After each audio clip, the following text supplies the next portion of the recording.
ഞങ്ങളുടെ ക്ഷണം സ്വീകരിച്ച് വിവിധ സ്ഥലങ്ങളിൽ നിന്നായി ഇവിടെ കടന്നു വന്നിരിക്കുന്ന എല്ലാ സ്നേഹിതർക്കും യേശുക്രിസ്തുവിൻ്റെ നാമത്തിലുള്ള സ്നേഹവന്ദനം പ്രാരംഭമായിട്ട് അറിയിക്കുന്നു. ഈ യോഗം എന്തിനാണ് ഇവിടെ ഇങ്ങനെ ക്രമീകരിച്ചത്, ഇതിൻ്റെ ലക്ഷ്യം എന്താണ് എന്ന് നിങ്ങളിപ്പോൾ കേട്ടുകഴിഞ്ഞു. മനുഷ്യവർഗത്തോട് ദൈവത്തിന് അറിയിക്കാനുള്ള സന്ദേശം മനുഷ്യൻ്റെ ജീവിതത്തെ ഏറ്റവും അധികം അനുഗ്രഹിക്കുവാനും നന്മയിലേക്ക് നയിക്കുവാനും കഴിയുന്ന സന്തോഷത്തിൻ്റെയും സമാധാനത്തിൻ്റെയും സന്ദേശം ചുറ്റുപാടുള്ളവരെ അറിയിക്കുക എന്ന ഏക ലക്ഷ്യമാണ് ഈ യോഗത്തിന് ഉള്ളത്. അതുകൊണ്ട് ഇവിടെ നൽകുന്ന സന്ദേശങ്ങളും പ്രസംഗങ്ങളും ആ ലക്ഷ്യത്തിൽ തന്നെ ഉള്ളതായിരിക്കും. സുവിശേഷ പ്രസംഗം എന്നാണല്ലോ ഇതുപോലുള്ള യോഗങ്ങളിൽ പറയുന്നത്. ലോകത്തിൽ അനേക തരത്തിലുള്ള പ്രസംഗങ്ങളുണ്ട്. നമുക്കറിയാം, നമ്മുടെ നാട്ടിൽ രാഷ്ട്രീയ പ്രസംഗം ധാരാളമുണ്ട്, മതപ്രഭാഷണങ്ങളുണ്ട്, മരുന്ന് കച്ചവടക്കാരുടെ പ്രഭാഷണങ്ങളുണ്ട്, സാധനങ്ങൾ വിൽക്കുന്നവരുടെ പ്രസംഗങ്ങളുണ്ട്. എന്നാൽ ഇതിൽ നിന്നെല്ലാം സുവിശേഷ പ്രസംഗത്തിന് ഒരു വലിയ പ്രത്യേകതയുണ്ട്, ഒരു വ്യത്യാസമുണ്ട്. ബാക്കി എല്ലാ പ്രസംഗങ്ങളും സന്ദേശങ്ങളും മനുഷ്യനോട് പറയാനുള്ള കാര്യങ്ങളാണ്. എന്നാൽ സുവിശേഷ പ്രസംഗത്തിന്റെ പ്രത്യേകത ദൈവത്തിന് മനുഷ്യരോട് പറയാനുള്ള കാര്യമാണ് സുവിശേഷ പ്രസംഗത്തിന്റെ ഉള്ളടക്കം. ഇന്ന് പ്രസംഗിക്കുന്ന എനിക്ക് നിങ്ങളോട് പ്രത്യേകിച്ചൊന്നും പറയാനില്ല. ഞാൻ ആരാണ് നിങ്ങളോട് എന്തെങ്കിലും പറയാൻ? എനിക്ക് പ്രത്യേകിച്ച് സന്ദേശമൊന്നുമില്ല. ഞങ്ങൾ ഉൾപ്പെട്ടിരിക്കുന്ന സഭയ്ക്കോ മതത്തിനോ മറ്റുള്ളവരോട് പറയാൻ പ്രത്യേകിച്ചൊന്നുമില്ല. എന്നാൽ ദൈവത്തിനാണ്, നമ്മെ സൃഷ്ടിച്ച നമ്മുടെ സൃഷ്ടാവായ ദൈവത്തിനാണ് തന്റെ സൃഷ്ടികളായ മനുഷ്യരോട് നമ്മോട് ചില കാര്യങ്ങൾ പറയാനുള്ളത്. ആ കാര്യങ്ങൾ അറിയിക്കുന്ന ഇടമാണ് സുവിശേഷ പ്രസംഗം എന്ന് പറയുന്ന രംഗങ്ങൾ. അപ്പോൾ ദൈവത്തിന് മനുഷ്യനോട് അറിയിക്കാനുള്ള സന്ദേശം, ദൂത് പറയുന്ന ഒരു യോഗമാണ് ഈ യോഗം. ദൈവം എങ്ങനെയാണ് മനുഷ്യനോട് ഇന്ന് സംസാരിക്കുന്നത്? ദൈവം ഇന്ന് നേരിട്ട് ഇറങ്ങി വന്നോ അല്ലെങ്കിൽ അശരീരി വഴിയോ അല്ല മനുഷ്യനോട് സംസാരിക്കുന്നത്. മനുഷ്യരോട് ദൈവം ഇന്ന് സംസാരിക്കുന്നത് എഴുതപ്പെട്ട തിരുവെഴുത്ത്, ദൈവത്തിന്റെ വചനമായ വിശുദ്ധ ബൈബിളിൽ കൂടെയാണ്. മനുഷ്യരോട് പറയാനുള്ള സന്ദേശം അതിൽ ദൈവത്തിന്റെ ആത്മാവിനാൽ രേഖപ്പെടുത്തി നമ്മുടെ എല്ലാവരുടെയും കൈകളിൽ ദൈവം തന്നിട്ടുണ്ട്.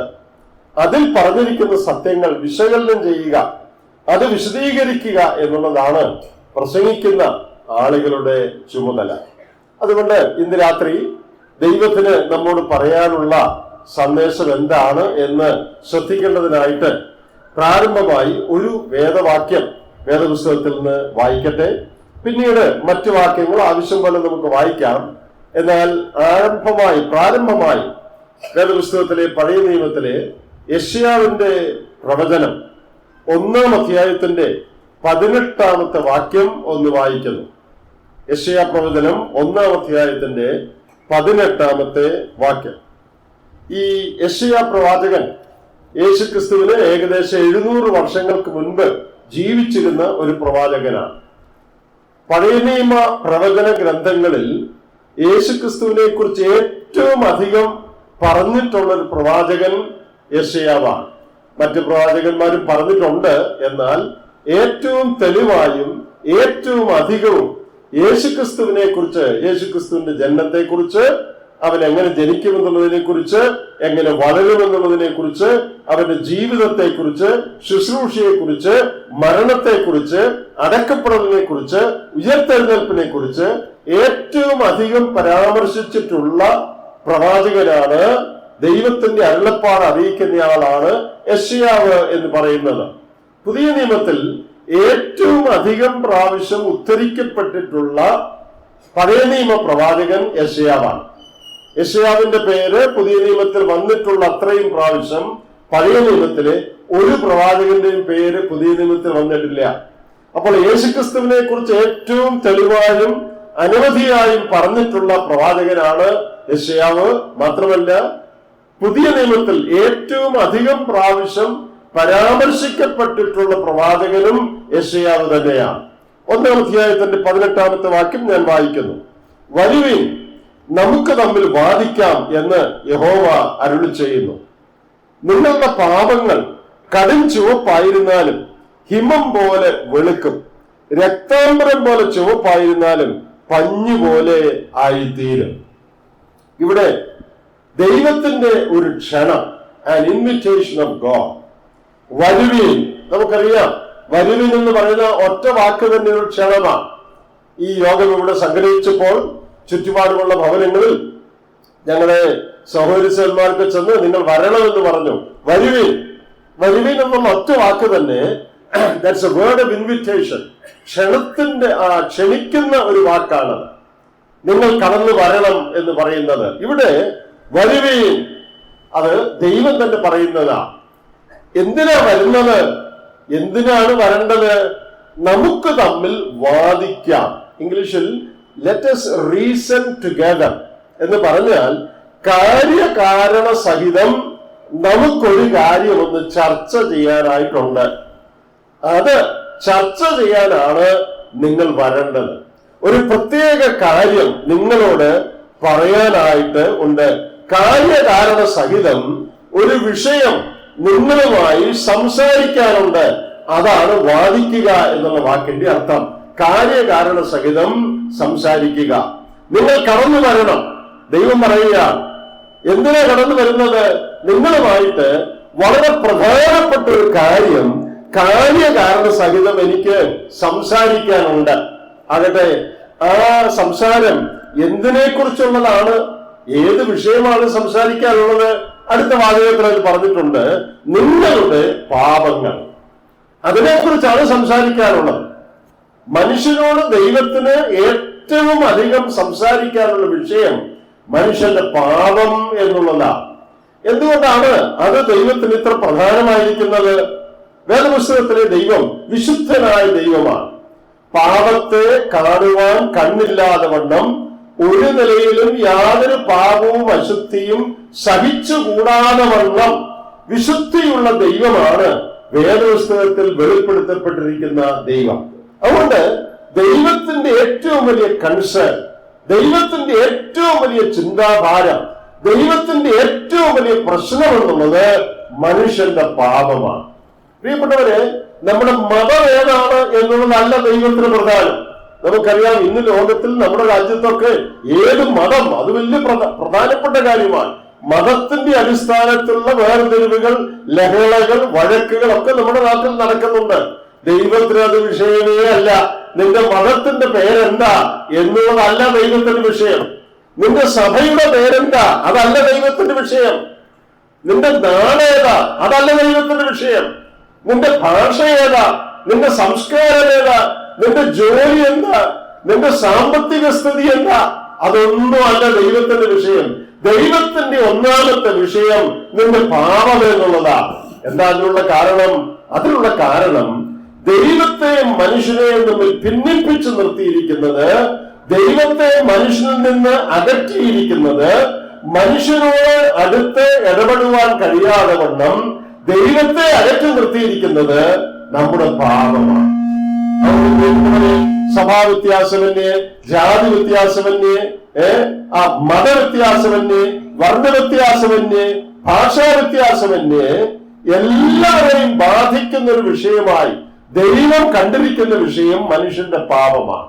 മനുഷ്യന്റെ അശുദ്ധി, മനുഷ്യന്റെ കൊള്ളരുതായ്മ, മനുഷ്യന്റെ തെറ്റ്, മനുഷ്യന്റെ ദുർനടപ്പ്, മനുഷ്യന്റെ ദുശ്ചിന്ത, മനുഷ്യന്റെ തെറ്റായ സ്വഭാവങ്ങൾ, തെറ്റായ പരിചയങ്ങൾ, ഇതാണ് ദൈവത്തിൽ നിന്ന് മനുഷ്യനെ അകറ്റി നിർത്തിയിരിക്കുന്ന, അല്ലെങ്കിൽ ദൈവത്തിനും മനുഷ്യനും മധ്യേ മതിലായി നിൽക്കുന്ന ഏറ്റവും വലിയ കാര്യം. അതിന്റെ മതമല്ല, നിന്റെ പഠിത്തമല്ല, നിന്റെ വിദ്യാഭ്യാസമല്ല, നിന്റെ പണമല്ല, നിന്റെ ലോകത്തിലെ സ്റ്റാറ്റസ് അല്ല, അതൊന്നും അല്ല ദൈവത്തിന് വിഷയം. ദൈവത്തിന് സംസാരിക്കാനുള്ള വിഷയം എന്ന് പറയുന്നത് കാശിനെ കുറിച്ചല്ല. ദൈവത്തിന് സംസാരിക്കാനുള്ളത് നിന്റെ ജീവിതത്തിൽ ദൈവം ഇടപെടാൻ ആഗ്രഹിക്കുന്നത് ഒരു പ്രത്യേക കാര്യം സെറ്റിൽ ചെയ്യാനാണ്. അതെന്താ ആ കാര്യം? നിന്റെ പാപം, മനുഷ്യന്റെ പാപം. ആകട്ടെ, അതിനെക്കുറിച്ച് നമുക്ക് കാര്യകാരണ സഹിതം ഒന്ന് സംസാരിക്കാം. അതെന്തിനാണ് സംസാരിക്കുന്നത്? കടന്നു വരുവീൻ, നിന്റെ പാപത്തെ കുറിച്ച് എനിക്ക് സംസാരിക്കണമെന്ന് പറയുന്നത് എന്തിനാണ്? അതിനൊരു ഉദ്ദേശമുണ്ട്. അതിന് ഉദ്ദേശം ഇവിടെ പറഞ്ഞിട്ടുണ്ട്. അതെന്താണെന്നറിയാമോ? നിങ്ങളുടെ പാപങ്ങൾ കടും ചുവപ്പായിരുന്നാലും അത് ഹിമം പോലെ വെളുപ്പിക്കുവാൻ എനിക്ക് മനസ്സാണ്. അടുത്ത വാചകം, രക്താംബരം പോലെ ചുവപ്പായിരുന്നാലും പഞ്ഞി പോലെ ആക്കി തീർക്കുവാൻ എനിക്ക് മനസ്സാണ്. അതിനാണ് കടന്നു വരണമെന്ന് പറയുന്നത്. എന്നോട് സംവാദിക്കണം, കാര്യകാരണ സഹിതം നമുക്ക് തമ്മിൽ സംസാരിക്കേണ്ട ഒരു വിഷയമുണ്ട്. അത് നിന്റെ പാപമാണ്. നിന്നെ എന്നിൽ നിന്ന് അകറ്റിയിരിക്കുന്നത് നിന്റെ പാപമാണ്. അങ്ങനെ നാം തമ്മിൽ ആ കാര്യം സംസാരിക്കുന്ന നിമിത്തം വലിയൊരു ഗുണം നിനക്ക് ലഭിക്കും. അറിയാമോ? നിന്റെ പാപങ്ങൾ കടും ചുവപ്പായിരുന്നാലും, കടും ചുവപ്പ് എന്ന് അവിടെ തർജ്ജമ ചെയ്തിരിക്കുന്നത് ഇംഗ്ലീഷിൽ നിങ്ങൾ വായിച്ചാൽ സ്കാർലറ്റ് എന്നൊരു പദമാണ്. ഈ സ്കാർലറ്റ് എന്ന പദത്തിന്റെ അർത്ഥം കൃമി എന്നാണ്. എബ്രായ ഭാഷയിൽ ടൗല എന്നൊരു വാക്കുണ്ട്, TOWLA. അതാണ് കൃമി എന്ന എബ്രായ ഭാഷയിലെ വാക്ക്, TOWLA, ടൗല. ആ വാക്കാണ് ഇവിടെ കടും ചുവപ്പ് എന്ന് ഉപയോഗിച്ചിരിക്കുന്നത്. സങ്കീർത്തനം 22:6 ഞാൻ മനുഷ്യനല്ല ഒരു കൃമി അത്രേ എന്ന ഒരു വാക്യമുണ്ട്. ആ വാചകം ഇതേ വാക്ക് തന്നെയാണ്, കൃമി. അതെന്താ ഈ കടും ചുവപ്പിന് കൃമി എന്നുള്ള വാക്ക് ഉപയോഗിക്കാനുള്ള കാരണം? കൃമി എന്നുള്ള വാക്ക് ഉപയോഗിക്കാൻ കാരണം ഈ ടൗല എന്ന് പറയുന്ന ഈ കൃമി മരത്തിൽ ഒട്ടിപ്പിടിച്ചു നിന്ന് പിന്നീട് അത് ചാവുകയും അതിന്റെ ശരീരത്തിൽ നിന്നുള്ള ഏതോ ഒരു ദ്രാവകം ആ മരത്തിൽ ഒട്ടിപ്പിടിച്ചു നിൽക്കുകയും ആ ഭാഗം അടർത്തിയെടുത്ത്, സ്കെയില് പോലുള്ള ആ ഭാഗം അടർത്തിയെടുത്ത് ചായത്തിനായിട്ട് ഉപയോഗിക്കുകയും ചെയ്യും. ചുമന്ന ചായം ഉണ്ടാക്കാൻ, DYE, ഡൈ ഉണ്ടാക്കാനായിട്ട് ഉപയോഗിക്കുന്നത് ഈ ടൗല എന്ന കൃമിയിൽ നിന്ന് ഉളവാകുന്നതായ ചായമാണ്. അതിനെക്കുറിച്ച് പറയുന്നത് most securely fixed dye then known. ആ കാലത്ത് അറിയപ്പെട്ടിരുന്ന ഏറ്റവും കട്ടി കൂടിയ ശക്തിയേറിയ ചായമാണ് ഈ ടൗല എന്ന് പറയുന്നത്. അതാണ് ഇവിടെ ഉപയോഗിച്ചിരിക്കുന്ന കടും ചുവപ്പ് എന്നുള്ള വാക്ക്. അത് വെറുതെ ഉപയോഗിച്ചിരിക്കുന്നതല്ല, വളരെ അർത്ഥത്തോടു കൂടി ഉപയോഗിച്ചിരിക്കുന്നതാണ്. അപ്പോൾ ഈ ടൗല എന്ന് പറയുന്ന കൃമിയിൽ നിന്ന് ഉൽപ്പാദിപ്പിക്കപ്പെടുന്ന ചായമാണ് ആ കാലം വരെ അറിയപ്പെട്ടിരുന്നതിൽ ഏറ്റവും കട്ടി കൂടിയ ചായം എന്ന് പറഞ്ഞാൽ അത് മാച്ച് കളയാൻ ഒക്കെയില്ല. ഈ ടൗലയിൽ ഡൈ ചെയ്തിരിക്കുന്ന ഒരു തുണി ചുവപ്പായി തീരും. അത് പിന്നെ ചുവപ്പ് നിറം മാറ്റിക്കളയാൻ ഒക്കാതെ വണ്ണം അത്രയ്ക്ക് കട്ടിയായിട്ട് ആ വസ്ത്രത്തിൽ പിടിക്കും. അത് പിന്നെ തേച്ചു വാച്ചോ അല്ലെങ്കിൽ ഡ്രൈ ക്ലീൻ ചെയ്തോ ഒന്നും മാറ്റിക്കളയാനൊക്കെ ഇല്ല. തുണി കീറിപ്പോകുന്നല്ലാതെ ആ ചായം മാറ്റാനൊക്കെ ഇല്ല. അത്രയ്ക്ക് കട്ടിയായിട്ടുള്ളതാണ് ഇവിടെ ക്രിംസൺ, കടും ചുവപ്പ് എന്ന് പറഞ്ഞിരിക്കുന്നത്. നോക്കുക, മനുഷ്യന്റെ പാപത്തെ വിവരിക്കാനായിട്ട് ദൈവത്തിന്റെ ആത്മാവ് ഉപയോഗിച്ചിരിക്കുന്ന വാക്ക് കഴുകിക്കളയാൻ കഴിയാതെ വണ്ണം അതിശക്തമായി പറ്റിപ്പിടിച്ചിരിക്കുന്ന ചായം, ആ വാക്കാണ് ഉപയോഗിച്ചിരിക്കുന്നത്. പിന്നെ താഴെ വേറെ ഒരു വാക്ക് ഉപയോഗിച്ചിട്ടുണ്ട്, രക്താംബരം പോലെ ചുവപ്പായിരുന്നാലും, ക്രിംസൺ എന്നുള്ള വാക്കാണ് ഇംഗ്ലീഷിൽ. അപ്പോൾ ഈ വാക്കുകൾ കൊണ്ട് അർത്ഥമാക്കുന്നത് മനുഷ്യന്റെ പാപത്തിന്റെ കാഠിന്യമാണ്. എത്ര കഴുകിക്കളഞ്ഞാലും ഇത് പോകുകയില്ല. എന്തെല്ലാം വിദ്യ നോക്കിയാലും ഇത് വസ്ത്രം കീറിപ്പോകുന്നല്ലാതെ ഈ തുണിയുടെ ഈ നിറം, ഡൈ ചെയ്ത ഈ നിറം മാറ്റിക്കളയാൻ കഴിയുകയില്ല. അതുപോലെയുള്ള ഒരു കാര്യമാണ് പാപം. എന്നാൽ ദൈവം പറയാണ്, ഒരിക്കലും മാറ്റിക്കളയാൻ കഴിയാത്ത ഈ കട്ടിയേറിയ ഈ ക്രിംസൺ, ഈ കടും ചുവപ്പുണ്ടല്ലോ, അത് ഞാൻ വെളുപ്പിക്കും. എങ്ങനെ വെളുപ്പിക്കും? ഹിമം പോലെ വെളുപ്പിക്കും. ഹിമം നിങ്ങളൊക്കെ പലരും കണ്ടു കാണും.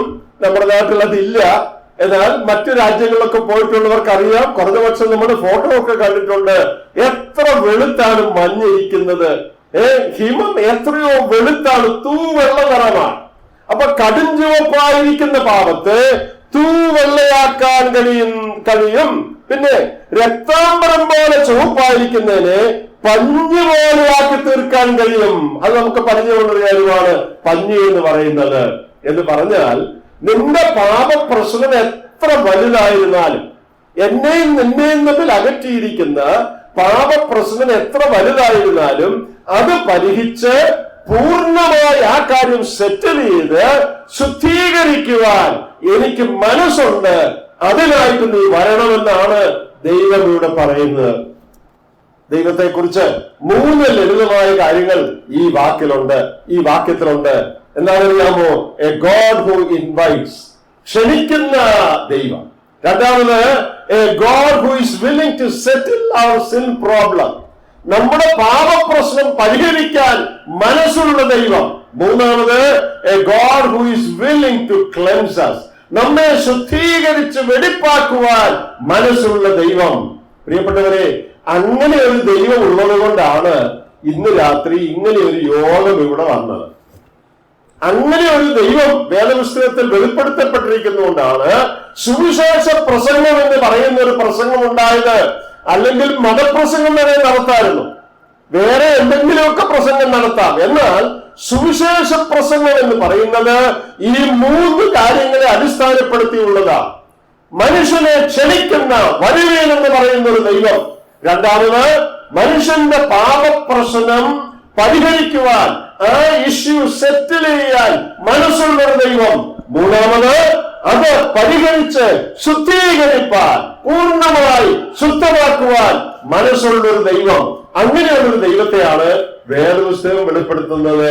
നാം വായിച്ച വാക്യം പഴയത്തിൽ നിന്നാണ് എന്ന് വരികിലും പുതിയ നിയമത്തിലും ഇതിന് തുല്യമായ പദപ്രയോഗങ്ങൾ, ഇതിന് തുല്യമായ ആശയങ്ങൾ പുതിയ നിയമത്തിലും ഉണ്ട്.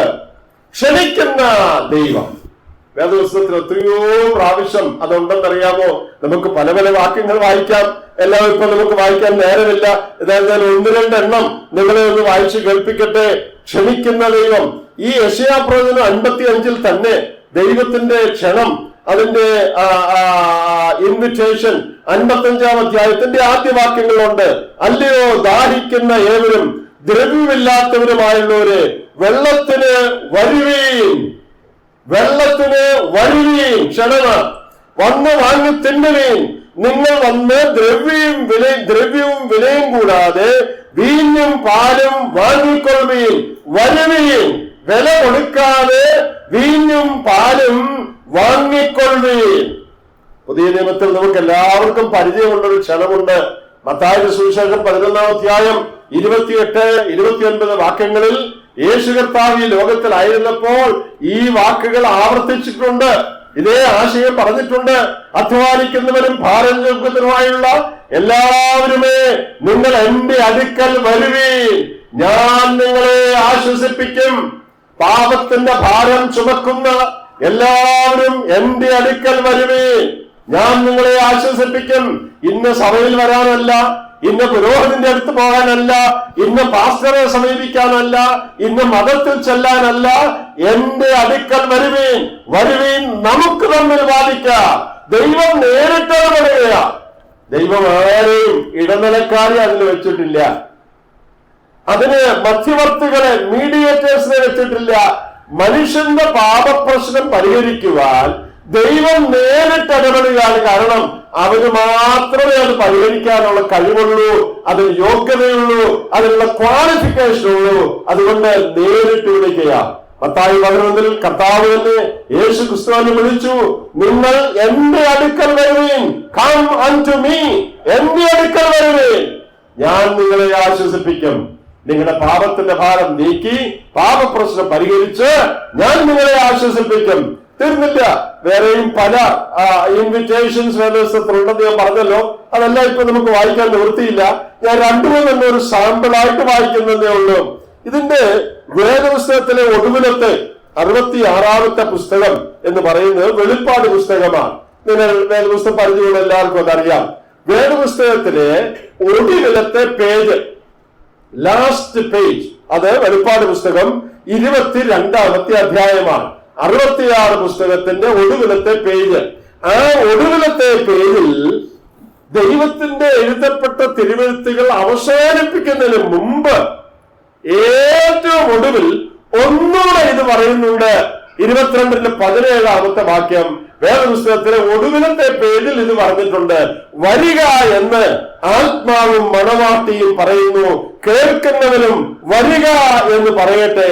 ദാഹിക്കുന്നവൻ വരട്ടെ, ഇച്ഛിക്കുന്നവൻ ജീവജലം സൗജന്യമായി വാങ്ങട്ടെ. ദാഹിക്കുന്നവൻ വരട്ടെ. Come all those who are thirsty, come, വരിക. വേദപുസ്തകത്തിൽ ഉടനീളം ഈ ക്ഷണമുണ്ട്. ഒടുവിലത്തെ പേജിലും ഈ ക്ഷണം 66 പുസ്തകത്തിൽ പറഞ്ഞിട്ടും ഇതുവരെ അത് കേൾക്കാതെയോ കാണാതെയോ ആരെങ്കിലും വിട്ടുപോയെങ്കിൽ അവർക്ക് വേണ്ടി പുസ്തകം അവസാനിപ്പിക്കുന്ന ഒടുവിൽ വീണ്ടും പറഞ്ഞിരിക്കുകയാണ്, ഇനി ആരെയും കേൾക്കാതെയോ അറിയാതെയോ ഉണ്ടെങ്കിൽ നിങ്ങളോട് പറയാണ്, നിങ്ങൾക്കും വരാം. A God who invites, ക്ഷണിക്കുന്ന ദൈവം. നമുക്കറിയാം, ലോകത്തിലെ പല ദൈവങ്ങളും മനുഷ്യനെ പേടിപ്പിക്കുന്ന ദൈവങ്ങളാണ്. അവയുടെ രൂപം കണ്ടാൽ, അവരുടെ കയ്യിലിരിക്കുന്ന ആയുധം കണ്ടാൽ, അവരിൽ ചിലരുടെയൊക്കെ കണ്ണ് കണ്ടാൽ, മുഖം കണ്ടാൽ, വാ കണ്ടാൽ, പടം നോക്കിയാൽ തന്നെ പേടിച്ചു പോകും.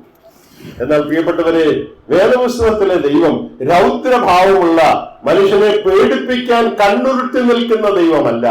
വേദപുസ്തകത്തിലെ ദൈവം നീതിമാനാണെന്നുള്ളത് ശരിയാണ്, പാപത്തെ ശിക്ഷിക്കുമെന്നുള്ളത് ശരിയാണ്. എന്നാൽ വേദപുസ്തകത്തിലെ ദൈവം സ്നേഹവാനായ ദൈവമാണ്. God is love. ദൈവം സ്നേഹം തന്നെ. എത്ര അനുഗ്രഹിക്കപ്പെട്ട ഒരു വാചകമാണത്. സ്നേഹിക്കുന്ന ദൈവം. വേദപുസ്തകത്തിൽ ദൈവം അങ്ങനെയുള്ളവരാണ്. അതുകൊണ്ട് അവൻ എന്താ ചെയ്യുന്നത്? ഈ സ്നേഹിക്കുന്ന ദൈവം വിളിക്കുകയാണ്. എല്ലാവരും വിളിക്കുകയാണ്, സകലരെയും വിളിക്കുകയാണ്. ആരെല്ലാം ദാഹിക്കുന്നുണ്ടോ, ആർക്കെല്ലാം തൃപ്തി വേണമോ, അധ്വാനിക്കുന്നവരും ഭാരം ചുമക്കുന്നവരും ആരെല്ലാം ഉണ്ടോ, പാപത്തിന്റെ പ്രശ്നത്താൽ പീഡിപ്പിക്കപ്പെടുന്ന ആരെല്ലാം ഉണ്ടോ, അവർക്കെല്ലാവർക്കും വരാം. ഇത് രാത്രി ഈ യോഗം ഒരു ക്ഷണമാണ്. ഞങ്ങളുടെ സഭയിലോട്ട് ചേരുക എന്നുള്ള ക്ഷണമല്ല. ഞങ്ങളുടെ സഭ വന്നാൽ ഞങ്ങൾക്ക് സന്തോഷം, നിങ്ങളെ ഞങ്ങൾ സ്വീകരിക്കാം. പക്ഷേ ഈ യോഗം അതിനു വേണ്ടിയല്ല. ഈ ക്ഷണം എന്ന് പറയുന്നത് ദൈവത്തിന്റെ അടുക്കലേക്ക് വരിക, പാപപ്രശ്നം പരിഹരിക്കാനായിട്ട് വരിക. അതിന്റെ രണ്ടാമത് ഞാൻ പറഞ്ഞത്, ഈ ദൈവം ക്ഷണിക്കുന്ന ദൈവമാണ്. എന്തിനാ ക്ഷണിക്കുന്നത്? ഒരു പ്രത്യേക വിഷയം കൈകാര്യം ചെയ്യാനാണ് ക്ഷണിക്കുന്നത്. അത് നമ്മൾ ഓൾറെഡി വായിച്ചു കഴിഞ്ഞു, പറഞ്ഞു കഴിഞ്ഞു. പാപപ്രശ്നം. ഈ യെശയ്യാ പ്രവചനം തന്നെ 1-ാം അധ്യായം നമ്മൾ വായിക്കുമ്പോ, ഇതിന്റെ പശ്ചാത്തലത്തിലേക്ക് അധികം ഞാൻ പോകുന്നില്ല. ഒരു വേദപഠനത്തിലാണെങ്കിൽ നമ്മൾ കൂടുതൽ ഇതിന്റെ പശ്ചാത്തലമൊക്കെ പഠിക്കും. ഇപ്പോൾ അതിനായിട്ട് ഞാൻ തുനിയുന്നില്ല. 1-2 വാചകം മാത്രം പറയാം. ദൈവത്തിന്റെ ജനമായ യഹൂദ അല്ലെങ്കിൽ ദൈവജനം ഏറ്റവും അധികം പാപം ചെയ്ത് ദൈവത്തിൽ നിന്ന് അകന്നു പോയപ്പോൾ അവരെ വിളിക്കുന്ന വിളിയാണ് പ്രാഥമികമായി ഈ ഭാഗം എന്ന് പറയുന്നത്. മനുഷ്യൻ പാപം ചെയ്ത് ദൈവത്തിൽ നിന്ന് അകന്നു പോയപ്പോൾ അവരെ വിളിക്കുന്ന വിളിയാണ്. അവരുടെ ആ പാപ അവസ്ഥയൊന്നും ഒഴികെ ഈ പാപം ഒന്ന് സെറ്റിൽ ചെയ്യാൻ ദൈവം പറയുന്നല്ലോ. എത്ര ഭയങ്കരമാണ് ഈ പാപം. ഈ 1-ാം അധ്യായത്തിന്റെ തന്നെ 18 നമ്മൾ വായിച്ചത്. അതിന്റെ 4-ാം വാക്യം ഒന്ന് നോക്കിയേ. അയ്യോ പാപമുള്ള ജാതി, അകൃത്യഭാരം ചുമക്കുന്ന ജനം, ദുഷ്പ്രവർത്തിക്കാരുടെ സന്തതി, വഷളായി നടക്കുന്ന മക്കൾ. മനുഷ്യന്റെ പാപത്തിന്റെ കാഠിന്യ നിമിത്തം അത് അഡ്രസ് ചെയ്യാനായിട്ട് ദൈവം ഉപയോഗിച്ചിരിക്കുന്ന കഠിനമായ വാക്കുകൾ: പാപമുള്ള ജാതി, അകൃത്യഭാരം ചുമക്കുന്ന ജനം, ദുഷ്പ്രവർത്തിക്കാരുടെ സന്തതി, വഷളായി നടക്കുന്ന മക്കൾ. തീർന്നില്ല. അതിന്റെ 15-ാമത്തെ വാക്യം നിങ്ങൾ നോക്കുക. നിങ്ങൾ കൈമലർത്തുമ്പോൾ ഞാൻ എന്റെ കണ്ണ് മറച്ചു കളയും. നിങ്ങൾ എത്ര തന്നെ പ്രാർത്ഥന കഴിച്ചാലും ഞാൻ കേൾക്കയില്ല. നിങ്ങളുടെ കൈ രക്തം കൊണ്ട് നിറഞ്ഞിരിക്കുന്നു.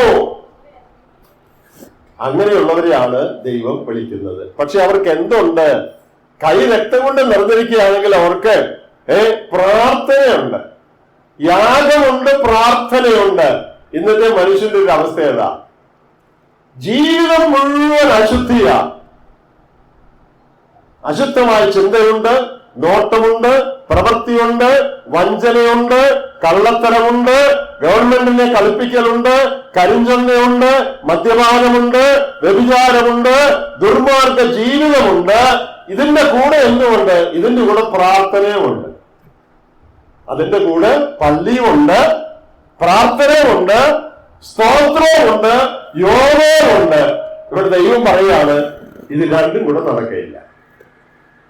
നിങ്ങൾ കൈ വളർത്തുമ്പോൾ നിങ്ങളുടെ കൈകൾ രക്തം കൊണ്ട് നിറഞ്ഞിരിക്കുന്നത് കൊണ്ട് നിങ്ങൾ കൈ മലർത്തുമ്പോൾ ഞാൻ വേറെ സ്ഥലത്തോട്ട് നോക്കും.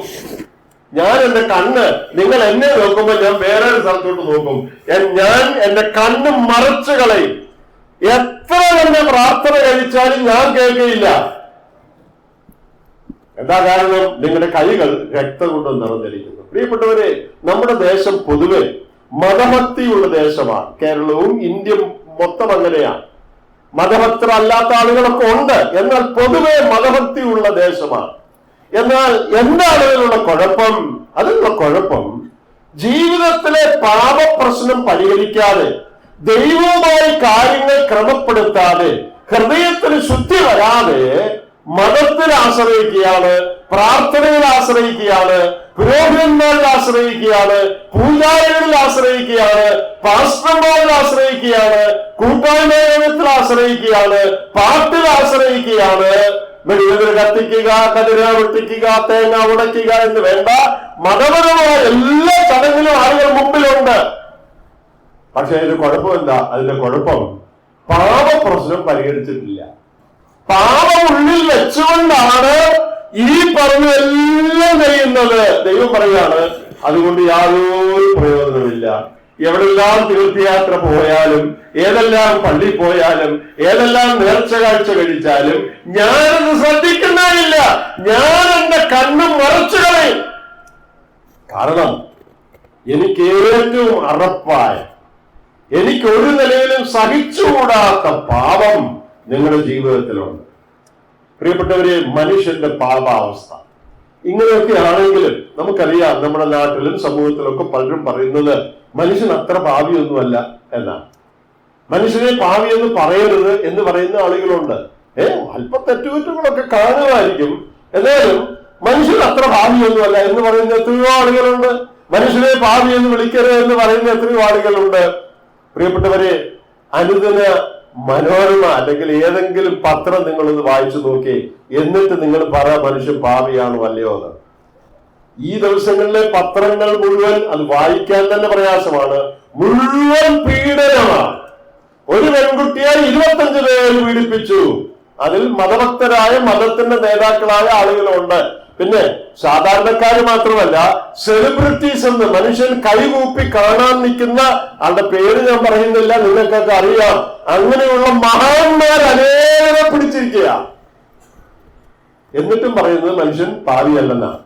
ഞാൻ ഇനി പറയാൻ പോകുന്ന കാര്യം എവിടുന്നാ പറയുന്നതെന്ന് ആദ്യം നിങ്ങളോട് പറയാം, അല്ലെങ്കിൽ ഞാനിത് ഉണ്ടാക്കി പറയാമെന്ന് നിങ്ങൾ വിചാരിക്കും. ഞാൻ ചുമ്മാ പറയാം, അങ്ങനെ ആരും തെറ്റിദ്ധരിക്കാതിരിക്കാൻ എവിടുന്നാണ് ഇതെന്ന് ഞാൻ ആദ്യം പറയാം. ഒക്ടോബർ 4, 2018 ഫൈനാൻഷ്യൽ എക്സ്പ്രസിൽ വന്ന റിപ്പോർട്ടാണ് ഇനി പറയാൻ പോകുന്നത്.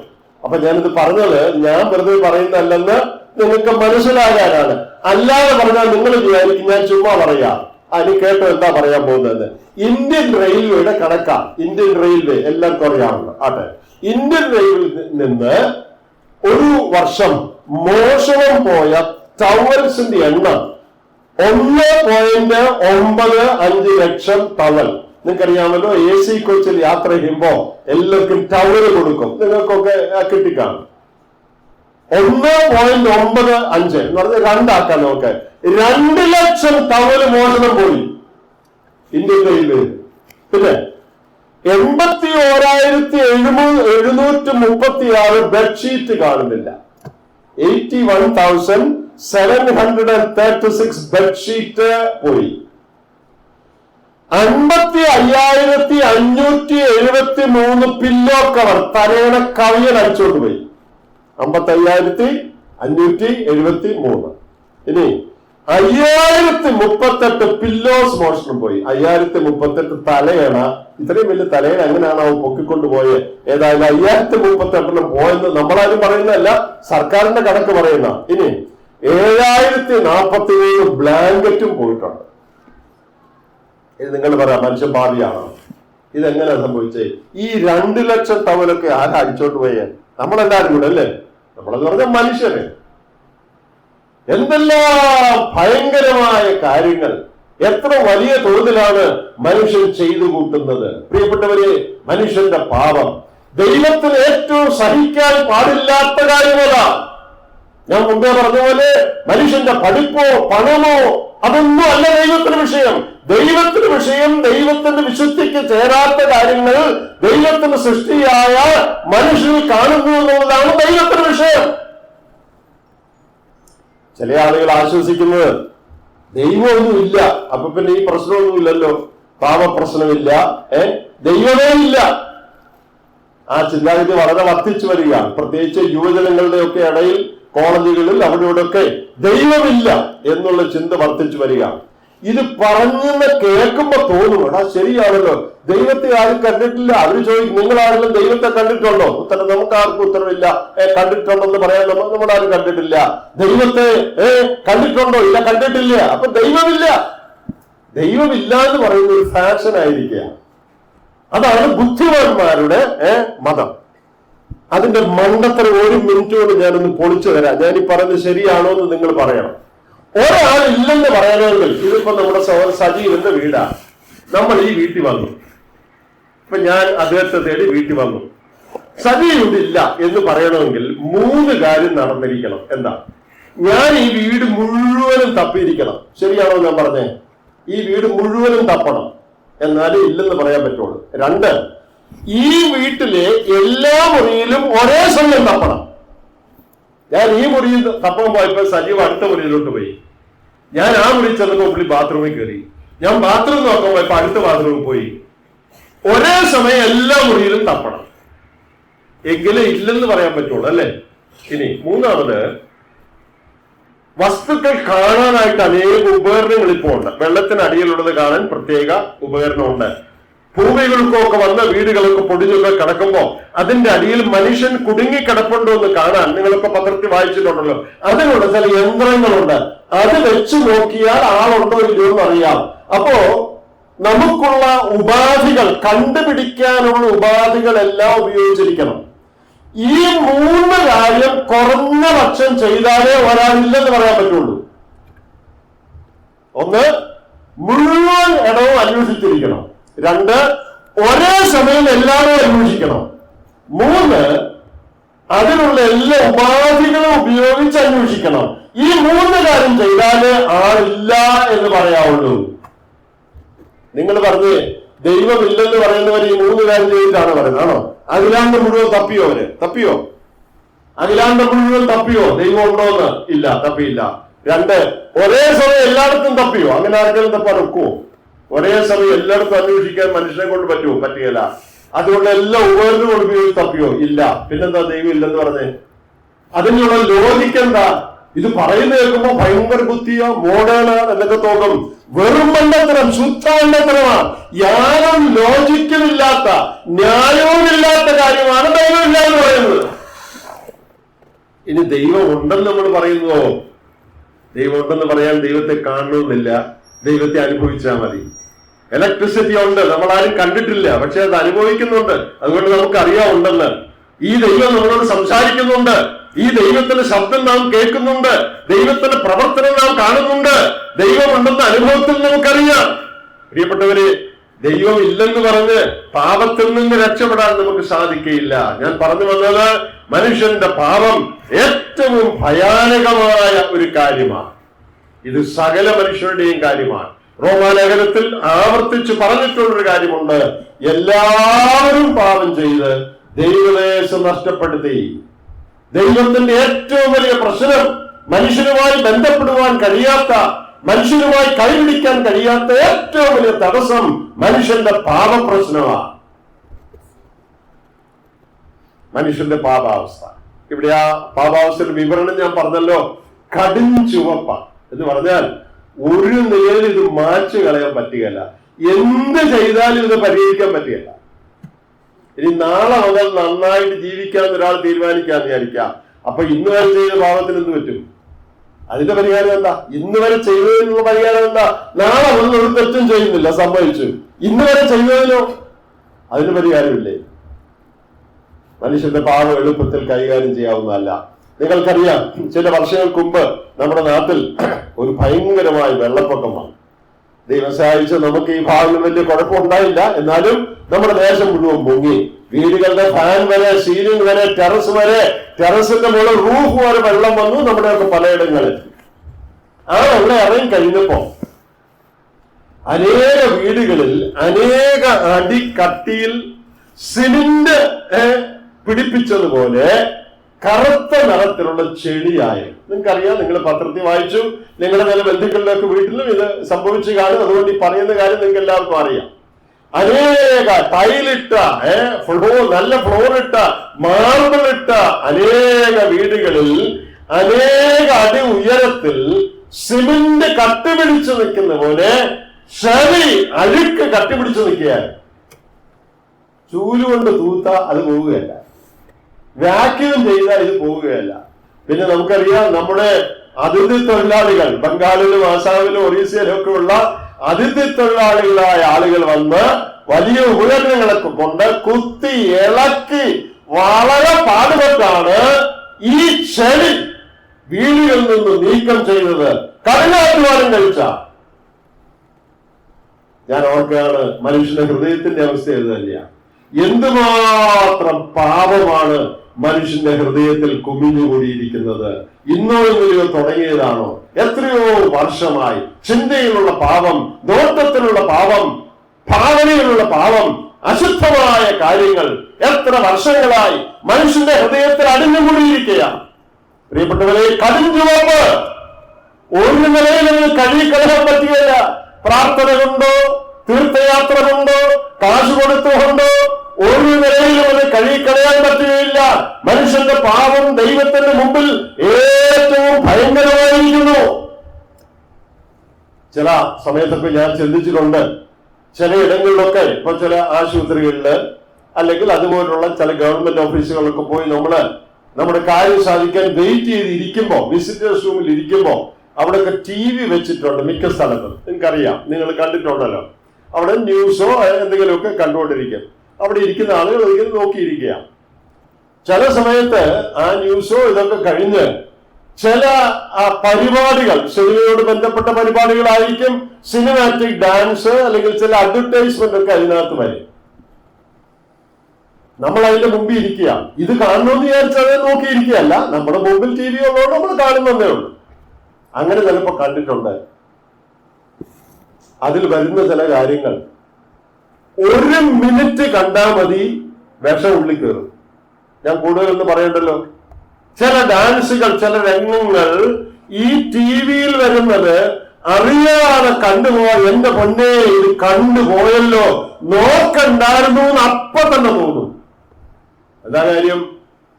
അതുപോലെ അശുദ്ധമായ മോശമായ ചിന്തകൾ മനുഷ്യ മനസ്സിൽ ഉളവാക്കുന്ന നിലയിൽ മനഃപൂർവം ഉള്ളതായ ചിത്രങ്ങളും രംഗങ്ങളും ഡാൻസുകളും പാട്ടുകളുമാണ് ഈ TV-യിൽ സകല മനുഷ്യരുടെ മുമ്പിൽ നാണമില്ലാതെ വെച്ചിരിക്കുന്നത്. ഞാൻ ഓർത്തിട്ടുണ്ട്, ഒരു മിനിറ്റേ അത് കണ്ടുള്ളൂ. അത് കാണണമെന്ന് ആഗ്രഹിച്ച് കണ്ടായിരിക്കില്ല, മുമ്പിൽ വന്നുകൊണ്ട് കണ്ടുപോയതാ. ഞാൻ ഓർത്തിട്ടുണ്ട്, ഈ ഒരു മിനിറ്റ് കണ്ടപ്പോ തന്നെ ഇത്രയും മനസ്സിൽ പ്രയാസം തോന്നിയെങ്കിൽ ആ ഒരു മിനിറ്റ് കാഴ്ച തന്നെ മനസ്സിനെ അശുദ്ധമാക്കുമെങ്കിൽ എല്ലാ ദിവസവും 2-3 മണിക്കൂർ, ചിലർ രാത്രി മുഴുവൻ ഇത് കണ്ടോണ്ടിരിക്കുന്നവരുടെ കാര്യം എന്താ? നിങ്ങളൊന്ന് പറഞ്ഞേ. ഒരു മിനിറ്റ് കണ്ടാൽ വിഷം ഉള്ളില്ല. ഒരു ദിവസം 3 മണിക്കൂർ കാണുന്നതിന്റെ ഉള്ളിൽ എന്തോ കയറിയിരിക്കുന്നത്. ഇനി ഈ ഒരു ദിവസമാണ് കാണുന്നത്, കഴിഞ്ഞ 20 വർഷമായിട്ട് ഇത് കാണുക അല്ലെ? ഞാൻ പറഞ്ഞത് ശരിയല്ലേ? കഴിഞ്ഞ 20-25 വർഷമായിട്ട് എല്ലാ ദിവസവും 3-4 മണിക്കൂർ വെച്ച് ഇതിന്റെ മുമ്പിൽ ഇരുന്ന് ഇത് കണ്ട് അതിൽ വരുന്ന രംഗങ്ങൾ മനസ്സിൽ, ബ്രെയിനിൽ പകർത്തി മനുഷ്യൻ രസിച്ചു ജീവിക്കുക. അവന്റെ ഉള്ളിൽ എങ്ങനെയിരിക്കും? അതിനെ വേദപുസ്തകം വിളിക്കുകയാണ് കടുംചുവപ്പ്. ഒരു നിലയിലും ക്ലീൻ ചെയ്യാനൊക്കെയല്ല, ഒരു നിലയിലും മായ്ച്ചു കളയാനൊക്കെയില്ല, ഒരു നിലയിലും ഇഗ്നോർ ചെയ്യാനൊക്കെയില്ല, ഒരു നിലയിലും കണ്ണടയ്ക്കാനൊക്കെയില്ല. മനുഷ്യന്റെ പാപാവസ്ഥ എത്രയോ ഭയങ്കരം. ഞാൻ ഇവിടെ ഇരുന്ന് പോർക്കുകയായിരുന്നു ചില നാളുകൾക്ക് മുമ്പ്. സൗത്ത് ആഫ്രിക്കയിലെ ജോഹാനസ്ബർഗ് എന്ന് പറയുന്ന സ്ഥലം എല്ലാവരും കേട്ടിട്ടുണ്ടല്ലോ. അവിടെ മാക്സിമം സെക്യൂരിറ്റി പ്രിസൺ എന്ന് പറയുന്ന ഒരു പ്രിസണുണ്ട്. അതായത് ഏറ്റവും വലിയ കുറ്റവാളികളെ ഇടുന്നതായ ജയിൽ. സാധാരണക്കാരല്ല, കൊടും കുറ്റവാളികളെ മാത്രം ഇടുന്ന ഒരു ജയിൽ. ഒരിക്കൽ അവിടെ പോകാനുള്ള ഒരു അവസരം ഉണ്ടായി അവരോട് പ്രസംഗിക്കാനായി. അതിനകത്ത് കയറിയാൽ തന്നെ നമ്മൾ പേടിക്കും. അവിടുത്തെ സെക്യൂരിറ്റി കണ്ടാൽ 2 സൈഡിലും ഇരുമ്പ് അഴികളാണ്. അതിനകത്തൂടെ കന്നുകാലിയെ നടത്തിക്കൊണ്ട് പോകുന്നവരെ നമ്മളെ സെക്യൂരിറ്റിക്കാരൻ നടത്തിക്കൊണ്ട് പോകും. എന്നിട്ട് പുറകിൽ പൂട്ടും.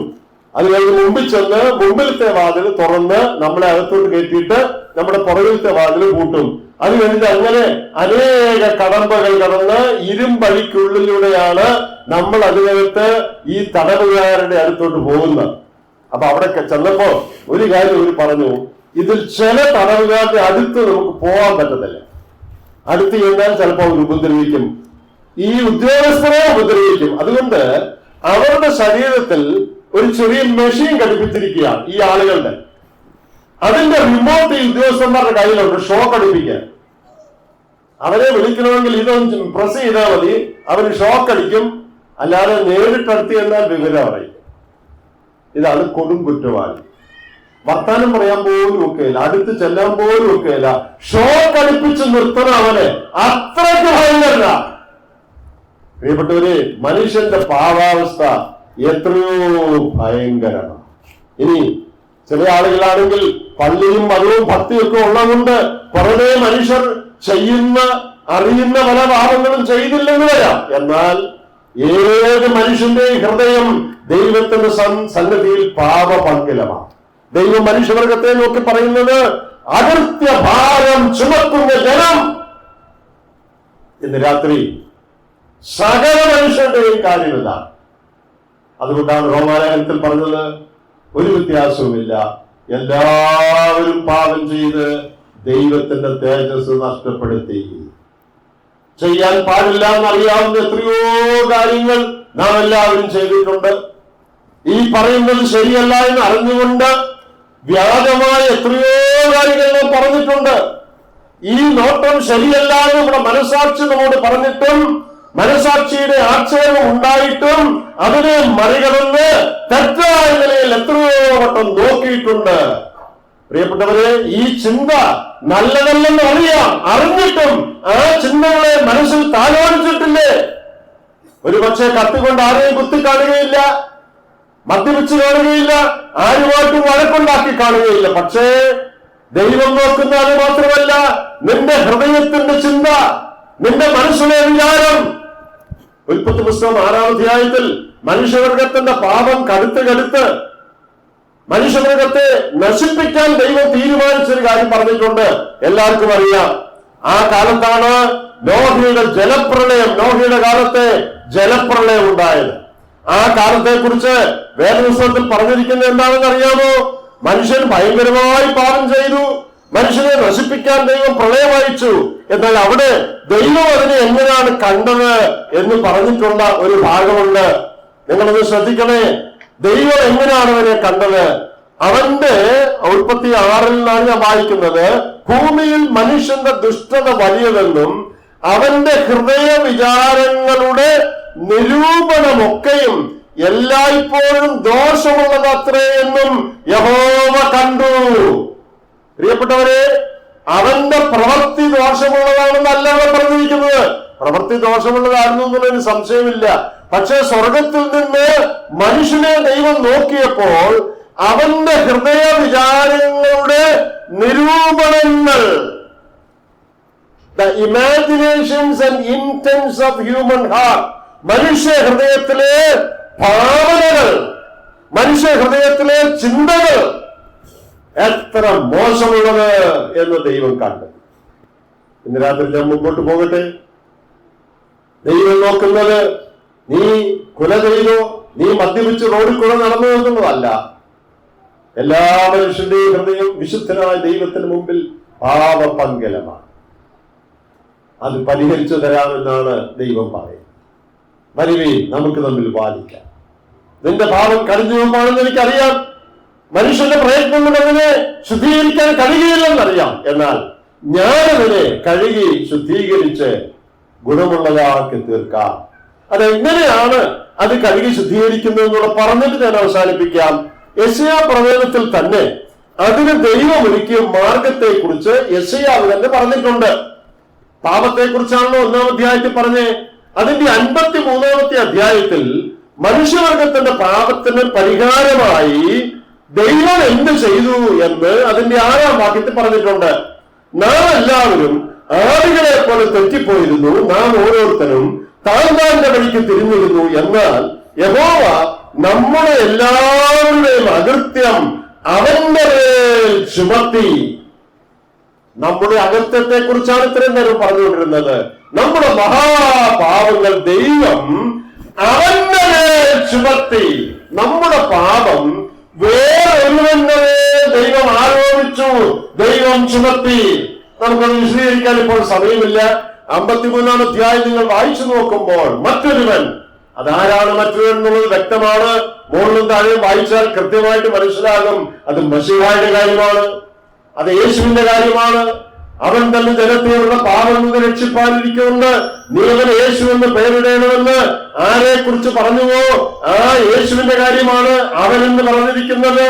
നമ്മുടെ എല്ലാവരുടെയും പാപം യേശു ക്രിസ്തുവിന്റെ മേൽ ദൈവം ചുമത്തി. ദൈവമായവൻ മനുഷ്യവേഷമെടുത്ത് നമ്മുടെ പാപപ്രശ്നം പരിഹരിക്കുവാൻ ഈ ലോകത്തിൽ വന്നു. പാപം കൂടാതെ അവൻ ജീവിച്ചു. പത്രോസ് തന്റെ 1-ാം അധ്യായം 1-ാമത്തെ ലേഖനം 2-ാം അധ്യായം 24-ാം വാക്യത്തിൽ ഇത് തെളിവായിട്ട് പറഞ്ഞിട്ടുണ്ട്. യേശു ക്രിസ്തു തന്റെ ശരീരത്തിൽ നമ്മുടെ പാപങ്ങളെ ചുമന്നുകൊണ്ട് ക്രൂശന്മേൽ കയറി. പ്രിയപ്പെട്ടവരെ, ഞാനും നിങ്ങളും ദൈവത്തിന് വിരോധമായി ചെയ്ത മഹാപാപം, കടുഞ്ചുവപ്പായ പാപം, അതിന്റെ കാര്യമാണ് ഇതുവരെ പറഞ്ഞത്.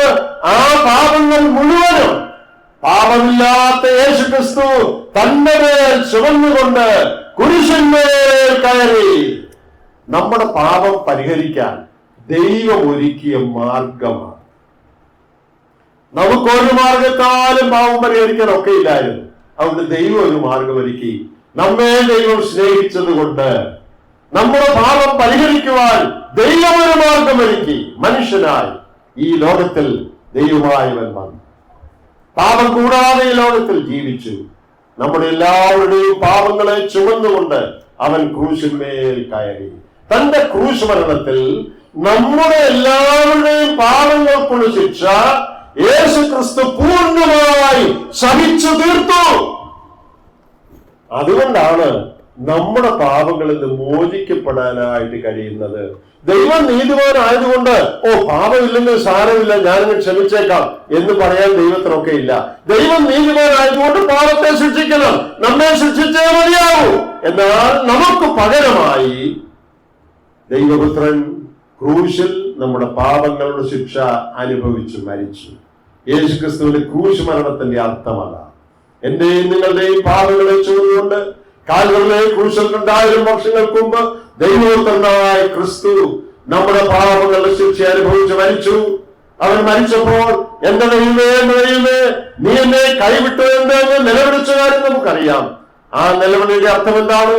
ഞാൻ നിങ്ങളും പാപം നിമിത്തം ദൈവത്താൽ എന്നേക്കും കൈവിടപ്പെട്ട് നിത്യ നരകത്തിൽ അനുഭവിക്കേണ്ട വേദന, നമ്മുടെ നരകത്തിന്റെ ശിക്ഷ യേശു ക്രിസ്തു തന്റെ ക്രൂശ് മരണത്തിൽ പൂർണ്ണമായി സഹിച്ചു തീർത്തു.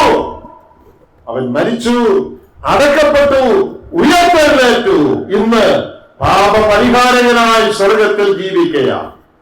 എന്റെ അടുക്കൽ വരുവീൻ, നിങ്ങളുടെ പാപഭാരം ഞാൻ മാറ്റാമെന്ന് അവൻ പറയാനുള്ള യോഗ്യതയാണ്.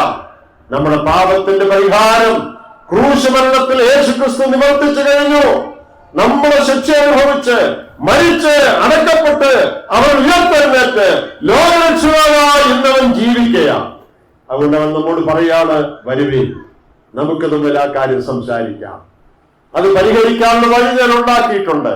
കടുഞ്ചുവപ്പായ നിന്റെ പാപത്തെ ഹിമം പോലെ വെളുപ്പിക്കുവാൻ, രക്താംബരം പോലെയുള്ള നിന്റെ കടുത്ത പാപത്തെ പഞ്ഞുപോലെ ആക്കി തീർക്കുവാനുള്ള വഴി ഞാൻ ഒരുക്കിയിട്ടുണ്ട്.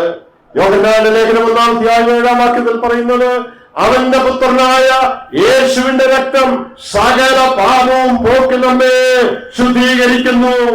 എന്നെയും നിങ്ങളുടെ പാപങ്ങൾ എത്ര കടുഞ്ചുവപ്പായിരുന്നാലും എത്ര ഭയങ്കരമായിരുന്നാലും അത് മുഴുവനും ശുദ്ധീകരിച്ച് കഴുകി വെണ്മയാക്കി വിശുദ്ധരാക്കി നമ്മെ തീർക്കുവാൻ ദൈവത്തിന് കഴിയും.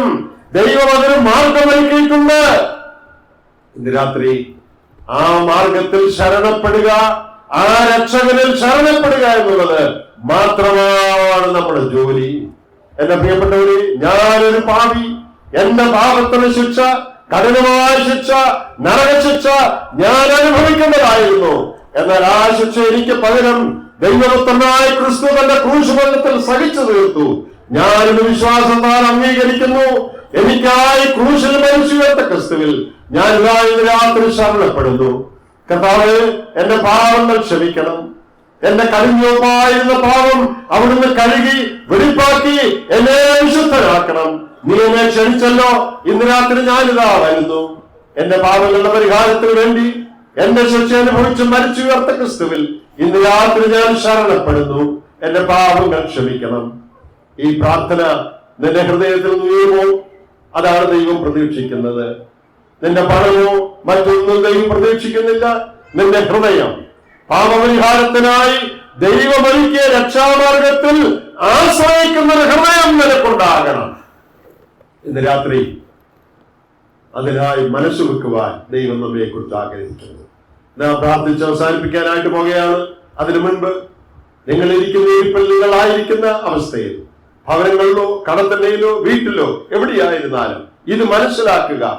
ദൈവത്തിന്റെ ഏറ്റവും വലിയ പ്രശ്നം നിന്റെ പാപമാണ്. അത് ശിക്ഷാർഹമാണ്. എന്നാൽ അതിനുള്ള ശിക്ഷ ദൈവോത്തരം തന്നെ മനുഷ്യനായി വന്ന് ക്രൂശമരണത്തിൽ സഹിച്ച് അടക്കപ്പെട്ട് ഉയർത്തെഴുന്നേറ്റൊന്ന് ജീവിക്കുന്നു. ഏത് പാപിയെ തന്റെ അടുക്കലേക്ക് അവൻ ക്ഷണിക്കുന്നു. ക്ഷമിക്കുവാൻ അവന് മനസ്സാണ്.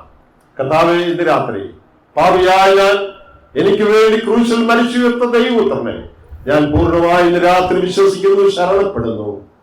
എന്റെ പാപങ്ങൾ കർത്താവേ നീ ക്ഷമിക്കണമേ. നീയാണ് രക്ഷകൻ എന്നുള്ള വസ്തുത, എനിക്ക് വേണ്ടി മരിച്ചുയർത്തണമെന്ന വസ്തുത ഞാൻ അംഗീകരിക്കുന്നു. പാപിയായി ഞാൻ നിന്നിൽ ശരണപ്പെടുന്നു. കർത്താവേ, എന്നെ രക്ഷിക്കണം, എന്റെ പാപങ്ങൾ ക്ഷമിക്കണമെന്ന് ഇന്ന് രാത്രി നിന്റെ ഹൃദയത്തിന്റെ അന്തർഭാഗത്തുനിന്ന് നീ നിലവിളിക്കുമെങ്കിൽ നിന്റെ പാപങ്ങൾ അവൻ ക്ഷമിക്കും. നിന്നെ കഴുകിയവൻ ശുദ്ധീകരിക്കും. നിന്നെ ദൈവ പൈതലാക്കി തീർക്കും. ദൈവമായുള്ള സജീവമായ ബന്ധത്തിലേക്ക് അവൻ നിന്നെ ആക്കി തീർക്കും. നിന്റെ ജീവിതം ദൈവവുമായി ബന്ധമുള്ളതായി തീരും. സജീവമായ ബന്ധം ദൈവവുമായി നിനക്ക് സ്ഥാപിക്കാൻ കഴിയും. അങ്ങനെ സന്തോഷമുള്ള, സമാധാനമുള്ള, ദൈവത്തോട് ചേർന്നുള്ള ഒരു ജീവിതം നയിക്കുവാൻ ഇന്ന് രാത്രി ദൈവം നമ്മെ ആഹ്വാനം ചെയ്യുന്നു. ആ ആഹ്വാനത്തോടുകൂടെ എന്റെ വാക്കുകളെ ഞാൻ അവസാനിപ്പിക്കട്ടെ. ദൈവത്തിന്റെ ആത്മാവ് നമ്മെ സഹായിക്കുമാറാകട്ടെ.